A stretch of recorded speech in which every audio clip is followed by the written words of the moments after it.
Time on Sports Day for a Super Rugby update. Yeah, on the line, Tom Coolican, our Super Rugby Live expert. Tom, welcome to Sports Day. Cheers, guys. Good to be here. Nice to make my debut on the station. Yes. Well, we'll be judging you after the chat, mate. Big news today, actually. Rugby Australia considering loosening the eligibility laws. This is the Giddo law that they brought in, well, I don't know how many years ago. So Matty Giddo could come back. You had to have played more than 60 tests. Well, now they're looking at making it even easier for overseas Aussies to come back and play for the Wallabies. Yeah, look, I think the line in the sand moment's kind of come. When Samu Kerevi's over there in Japan absolutely carving it up, he's probably our most dominant player. We need to follow the suit of teams like South Africa, and we need our best players playing for the Wallabies in the green and gold. So I think it's a very pragmatic decision, by Rugby Australia. How many tests has Kerevi played? Look, he's sub 60. He's about 40 odd. I see big Will Skelton. He's another case in point. He plays over there for Saracens. I think he's got to move because they've been demoted, salary cap problems. But he's only played 18 tests. They want him back, but he wants more money than they'll offer him. He can make big money in Japan or France or England, wherever. But still, we could do with him in the Wallabies pack, couldn't we? Absolutely. I played with Big Willie when he was at the Sydney Stars at Sydney University.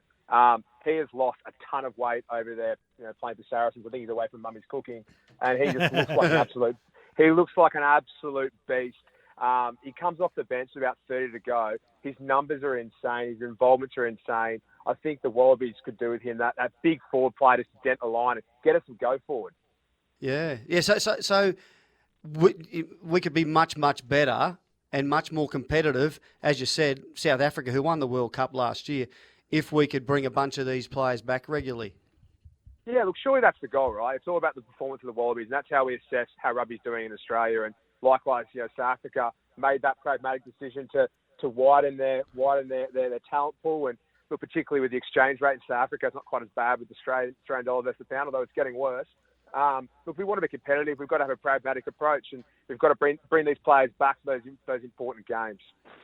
Tom, has it been more appealing over the recent years to go overseas and earn the money as opposed to wearing a Wallabies jersey? Look, I think we've always been losing a fair amount of players, particularly who are on the peripheral, who were never going to wear the green and gold overseas. But now the money's just getting too good. When Dan Carter, our first $1 million man, signed over there for Metro in Paris, I mean, I think that really was a watershed moment, and a lot of players have jumped on that bandwagon. And what's more alarming is they're doing it earlier. They've always used to do it in the twilight stage of their career, but they're doing it in their 20s now, and we're losing players at their peak.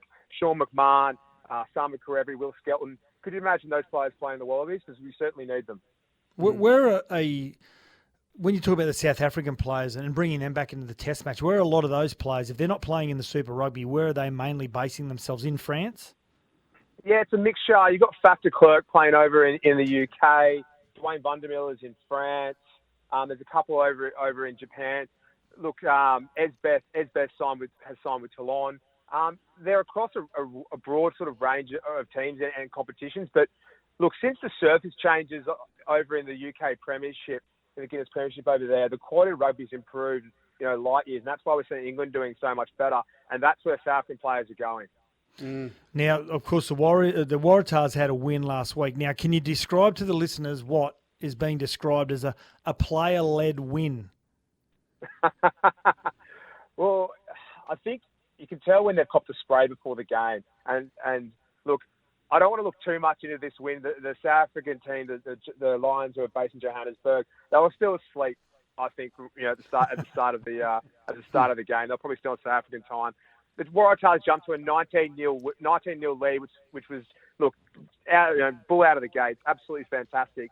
But look, they really teed it off towards the end, and look, the South African side ended up coming back. It was a 29-17 win in the end. But look, they're off the donut. More importantly, yeah. And the Chiefs this week they play in Sydney. Are you expecting them to get on a roll here, or the Chiefs bring them back down to earth? The Chiefs are coming off a bye, and before that they lost to the Brumbies. And the Brumbies haven't beaten New Zealand side since 2014. Warren Gatland, the former Welsh coach and current British Lions coach, is leading the Chiefs at the moment. They're a red-hot side, but he's rung in 9 changes after that Brumbies loss. So it's going to be interesting to see how those combinations go. I think weather's probably going to be the biggest factor. Oh, of course, yeah. Very, very wet weather on the way. Hey, Tom Coolican from Super Rugby Live, thanks for joining us on Sports Day, mate. And you got yourself an A plus or an ace? That's what you A plus, no, A plus, very, definitely. very good. Yeah. Thanks, mate. Very Champion. informative, funny, good laugh. Like Funny. He laughed at Sat's ordinary Yeah. joke. Exactly. Thanks, We like you, boys. Tom. We like Appreciate you. it. Cheers. Have a good day. Thanks, mate.